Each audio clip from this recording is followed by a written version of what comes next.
ಇದೀಗ ನಮ್ಮೊಂದಿಗೆ ಸಾರ್ವಜನಿಕರು ನೀವು ಮಾತಾಡಬಹುದು, ಮೈಕ್ರೋ ಫಿನಾನ್ಸ್ನ ಸಿಬ್ಬಂದಿ ಆದರೂ ಮಾತಾಡಬಹುದು, ನಿಮ್ಗೆ ಯಾರೂ ಇಲ್ಲಿ ತಡೆ ಮಾಡಲ್ಲ. ಯಾರೂ ಕೂಡ ಈ ಕಾರ್ಯಕ್ರಮವನ್ನು ಮೈಕ್ರೋ ಫಿನಾನ್ಸ್ ವಿರುದ್ಧ ಅಂತ ಭಾವಿಸಬಾರದು. ಯಾರಾದರೂ ಅವಾಚ್ಯ ಶಬ್ದಗಳನ್ನು ಬಳಸಿ ಅಮಾನವೀಯವಾಗಿ ಜನರನ್ನು ಮನೆಯಿಂದ ಆಚೆ ಹಾಕ್ತಾ ಇದ್ದರೆ ಅಂತ ದೌರ್ಜನ್ಯದ ವಿರುದ್ಧವಾಗಿ ಮಾತ್ರ ಈ ಒಂದು ಕಾರ್ಯಕ್ರಮನ ಮಾತಾಡ್ತಾ ಇರೋದು. ಇದೀಗ ಮಂಜುನಾಥ್ ಅಂತ ಹೇಳೋರು ಕರೆ ಮಾಡಿದರೆ ಮಾತಾಡ್ತೀನಿ ಅವ್ರನ್ನ. ಮಂಜುನಾಥ್ ಅವರೇ ನಮಸ್ಕಾರ. ಹಲೋ, ನಮಸ್ಕಾರ ಮಂಜುನಾಥ್ ಅವರೇ, ಹೇಳಿ ಸರ್. ನಮಸ್ತೆ. ಹೇಳಿ ಮಂಜುನಾಥ್ ಅವರೇ. ಮೊದಲಿಗೆ ತಮಗೆ ತುಂಬಾ ಧನ್ಯವಾದಗಳು. Thank you. ಹೇಳಿ. ನಿಮ್ಮ ವಾಹಿನಿ ಮುಖಾಂತರ ಸಮಾಜಮುಖಿಯಾದಂತ ಇಂಥ ಕಾರ್ಯಗಳು ಜರುಗಲಿ ಅಂತ ನಾನು ಕೇಳ್ಕೊತೀನಿ. ಸರ್, ಇದು ಏನ್ ಸಮಸ್ಯೆ ಉಂಟಾಗಿದೆ ಅಂತ ಹೇಳಿದ್ರೆ, ಇಂದಿನ ಮಹಿಳೆಯರು ಅಗತ್ಯಕ್ಕಿಂತ ಮೀರಿ ಎಲ್ಲಾ ಕಡೆ ಕೈ ಹಾಕ್ಬಿಟ್ಟಿದ್ದಾರೆ ಫೈನಾನ್ಸ್. ಓಕೆ. ಇದಕ್ಕೆ ಮೂಲ ಕಾರಣ ಒಂದು ನಾನು ಹೇಳ್ತೀನಿ ಸರ್. ನಾನು ತಿಳಿದಿರೋ ಹಾಗೆ 2 ವರ್ಷದ ಹಿಂದೆ ಈ ಸಮಸ್ಯೆ ಇರಲಿಲ್ಲ. ಓಕೆ. ಕೇವಲ ಒಂದು 4-5 ಫೈನಾನ್ಸ್ ಅಲ್ಲಿ ಒಬ್ಬ ಮಹಿಳೆ ಸಾಲ ಮಾಡ್ತಾ ಇದ್ರು. ಒಂದೊಂದು ಫೈನಾನ್ಸ್ ಅಲ್ಲಿ 50,000 ರೂಪಾಯಿ ಅಂತ ತಗೊಂಡ್ರು 2.5 ಲಕ್ಷ ಹಾಕಿ ಸಾಲ. ಓಕೆ. ಒಂದು ಕಂತು ಒಂದು 50,000ಕ್ಕೆ 2,500 ತನಕ ಬರುತ್ತೆ. 10ರಿಂದ 12,000 ಕಟ್ಟಲಿಕ್ಕೆ ಹೊರೆ ಆಗ್ತಾ ಇರ್ಲಿಲ್ಲ ಅವ್ರಿಗೆ. ಓಕೆ. ತದನಂತರದಲ್ಲಿ ಏನಾಯ್ತು, ಈ ಕೆಲವು ಮೈಕ್ರೋ ಫೈನಾನ್ಸ್ ಗಳನ್ನ ನೋಡಿ ಇನ್ನೂ ಕೆಲವು ಮೈಕ್ರೋ ಫೈನಾನ್ಸ್ ಗಳು ಮಾರ್ಕೆಟ್ಗೆ ಬಂದ್ವು. ಲಾಭ ಚೆನ್ನಾಗಿದೆ ಇದರಲ್ಲಿ ಅಂತ.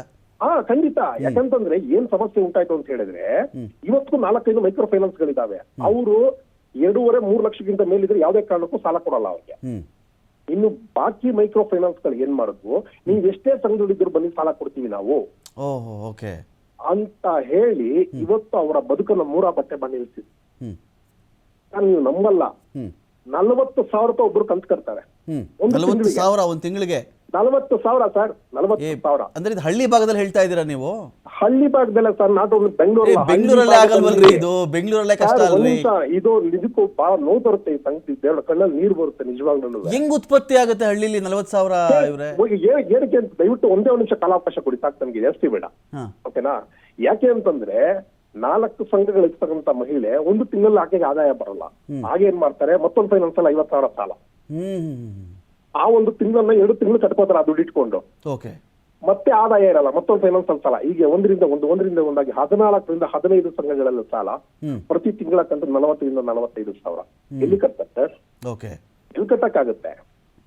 ಇವತ್ತಿನ ದಿವಸ ರಿಕವರಿ ಏಜೆಂಟ್ ಗಳು ಬರ್ತಾರೆ ಮನೆ ಮುಂದೆಗಡೆ, ಅವ್ರ ಮುಂದೆಗಡೆ ಹೋಗಿ ಕುತ್ಕೋಬೇಕಂತೆ ಹೆಣ್ಮಕ್ಳು ದುಡ್ಡು ಕಟ್ಟೋ ತನಕ.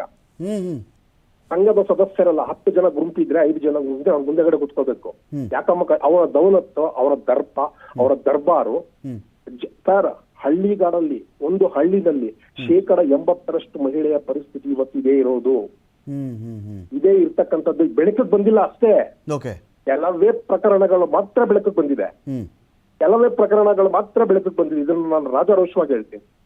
ಬಂದಿಲ್ಲ. ಇದಕ್ಕೆ ನೋಡಿ, ದಯವಿಟ್ಟು ನಿಮ್ಮ ಮಾಧ್ಯಮದ ಮೂಲಕ ನಾನು ನಿಮ್ಮನ್ನ ವಿನಂತಿ ಮಾಡ್ಕೋತೀನಿ. ಇಲ್ಲಿ ತನಕ ತಗೊಂಡಿದ್ದಾರೆ, ಕಟ್ಟಬೇಕು ಸರ್, ಇಲ್ಲ ಅಂತ ನಾನು ಹೇಳಲ್ಲ. ತಗೊಂಡ್ಬಿಟ್ಟಿದ್ದಾರೆ ಜನಗಳು, ಮಣ್ಣು ತಿನ್ನೋ ಕೆಲಸ ಮಾಡಿದ್ದಾರೆ ನಿಜವಾಗ್ಲೂ. ಈ ಉಳಿದೇ ಇರ್ತಕ್ಕಂಥ ಕಂತುಗಳೇನಿದೆ, ಆ ಕಂತನ್ನ ದಯಮಾಡಿ ಬಡ್ಡಿ ರಹಿತವಾಗಿ, ಬಡ್ಡಿಯನ್ನ ಕಡಿಮೆ ಮಾಡಿ ರೀಶೆಡ್ಯೂಲ್ ಮಾಡಿಸಿ. ಈಗ 40,000 ಕಟ್ತಾ ಇರ್ತಕ್ಕಂಥವ್ರಿಗೆ ಅಟ್ಲೀಸ್ಟ್ ಒಂದು ತಿಂಗಳಿಗೆ 17,000-18,000 20,000 ಬಂದ್ರೆ ಹೆಂಗೆ ಕಟ್ಕೊಂಡು ಮುಗಿಸ್ಬಿಡ್ತಾರೆ. ಕರೆಕ್ಟ್. Thank you. ಅರ್ಥ ಆಯ್ತು ನನಗೆ. ನಿಮ್ಮ ಕಾಳಜಿಗೆ ಧನ್ಯವಾದಗಳು. ನನಗೆ ಅರ್ಥ ಆಯಿತು, ನಿಮ್ಮ ಸಾರಾಂಶ, ಮಾತು, ನಿಮ್ಮ ಕಾಳಜಿ ಎಲ್ಲವೂ ಕೂಡ ಅರ್ಥ ಆಯಿತು. ಥ್ಯಾಂಕ್ ಯು TV5 ಜೊತೆಯಲ್ಲಿ ಮಾತಾಡೋದಕ್ಕಾಗಿ. ಮೈಸೂರಿಂದ ಮಂಜು ಅವರಿದ್ದಾರೆ. ಮಂಜು ಅವರೇ ನಮಸ್ಕಾರ. ನಮಸ್ಕಾರ. ಹಲೋ, ಕೇಳಿಸ್ತಾ ಇದೆಯಾ ಮಂಜು ಅವರೇ? ಸರ್ ಕೇಳಿಸ್ತಾ ಇದೆ. ಹೇಳಿ. Sir, first of all hats off you sir, ನಿಮ್ಮ ಕಾರ್ಯಕ್ರಮಕ್ಕೆ. Thank you sir. ನಾನು ಕಲಬುರಗಿಯಿಂದ ಮಾತಾಡ್ತಾ ಇದ್ದೀನಿ, ಗುಲ್ಬರ್ಗದವರ ನೀವು? ಆಯ್ತು ಹೇಳಿ. ಮೈಸೂರು ಅನ್ಕೊಂಡಿದ್ದೆ ನಾನು. ಹೇಳಿ. ಆಯ್ತು ಹೇಳಿ. ಸಾರಿ ಸರ್, ಸಾರಿ. ಇಲ್ಲಿ ಹೇಳಿ,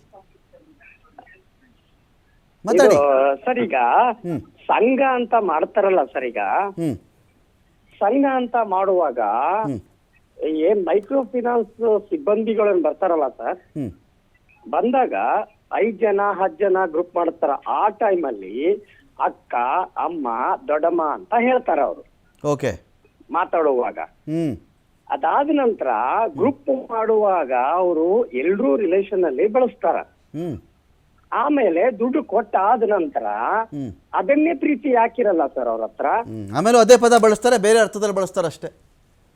ಆಮೇಲೆ ಏನ್ ಮಾಡ್ತಾರ, ಕೊಟ್ಟಾದ ನಂತರ ಸೆಕೆಂಡ್ ವೀಕ್ ಕಲೆಕ್ಷನ್ ಬಂದಾಗ ಏನೋ 1 hour ಅಲ್ಲಿ ಲೇಟ್ ಆಗುತ್ತೆ, ಯಾರೋ ಅನ್ನೋನ್ ಪರ್ಸನ್ ಹ್ಞೂ 1 ಅವರ್ ಅಲ್ಲಿ ಓಕೆ ಇನ್ನೊಂದು ತಾಸು ಬಿಟ್ಟು ಕೊಡಿ ಅಂದ್ರೆ ಅವರು ತಗೊಂಡಿರ್ತಾರೆ. ಯಾರೇ ಅಲ್ಲಿ ಮೈಕ್ರೋ ಫೈನಾನ್ಸ್ ಅದು ತಪ್ಪಲ್ಲ, ಹ್ಞೂ ಕೊಡ್ತಾರ ಅವರು.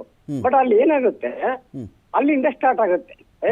ನಾವು ಹೋಗಂಗಿಲ್ಲ, ನಾವು ತಗೊಂಗಿಲ್ಲ, ನೀವೇನಮ್ಮ ಗೊತ್ತಾಗಲ್ಲೇನ್, ಮಂಜು ಅವರೇ ನಂದು ಇಲ್ಲಿ ಒಂದು ಪ್ರಶ್ನೆ ಇದೆ ಮಂಜು ಅವರೇ, ನೀವು ಗಮನಿಸಿರ್ತೀರಿ ಅಂತ ನಾನು ಭಾವಿಸ್ತೀನಿ. ಏನಂದ್ರೆ ಈಗ ಸಾಲ ಕೊಡಬೇಕಾದ್ರೆ ರಾಷ್ಟ್ರೀಕೃತ ಬ್ಯಾಂಕ್ಗಳು, ಪ್ರೈವೇಟ್ ಬ್ಯಾಂಕ್ಗಳು ಈ ಮನುಷ್ಯ ಹೇಗೆ ತೀರಿಸ್ತಾನೆ ಅಂತ ಈ ಲೋನ್ ವೆರಿಫಿಕೇಶನ್ ಆಫೀಸರ್ ಅಂತ ಒಬ್ರು ಕಳಿಸ್ಕೊಡ್ತಾರೆ ಮನೆಗೆ.